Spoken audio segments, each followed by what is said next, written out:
I'm Peter Nielsen. I'm at the Newport International Boat Show 2012. I'm on board the Mystery 35, which is just, I think it was uncrated yesterday and rigged yesterday, and this is its first public outing. It's a British boat built by Cornish crabbers, who are more known for gaff rigged, traditional looking boats.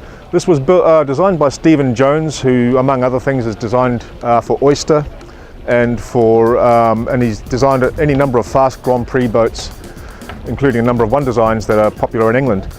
Now this boat is, I think, designed by a sailor for a sailor. She's a slim boat, she's very pretty, and there's no nonsense about her at all. There's nothing here that doesn't need to be here. The furler is recessed so that it doesn't get in the way of the anchor. The anchor windlass is standard, and there is a retractable Saldine bowsprit, which I'm assuming is standard equipment on this boat, which will get your asymmetric spinnaker well clear of the head stay to make jibing easier and also to make it set better. And she's got a fractional rig, double spreader, so it's a nice bendy rig so you can play with it, flatten the mainsail out when the wind gets up. Minimal overlap on the jib, I think maybe 105%, so it should be very easy to tack.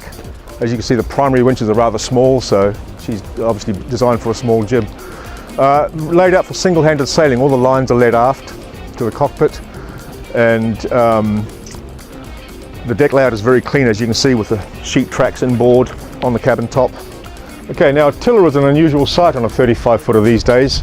On a boat like this, it makes sense. The cockpit's narrow, so you can sit out and comfortably reach the tiller on either tack. This is set up so the helmsman can sit underneath the protection of a dodger. Bear in mind this boat was designed for British conditions, so you're sailing in rain and spray as often as not. So it's very well sheltered here. And you can just tie the tiller off. A boat like this, you should be able to trim her up just to steer herself. You just tie the tiller off, go down below and make your cup of tea. Down below, I like this boat very much. The layout is as traditional as it gets, really. I mean, this could be on any cruiser built in the 60s or 70s or probably even the 50s. I like the way they've done the overhead in tongue and groove look-alike. There's plenty of teak trim. You can see the two good sea berths on this boat. This one extends under here in what used to be known as a trotter box. A nice little stowage unit here. And the heads compartment, which is probably a bit smaller than people are used to seeing on 35-footers these days, but bearing in mind the purpose of this boat, which is to provide pure sailing pleasure, it fits in with everything else. Stowage is very well arranged.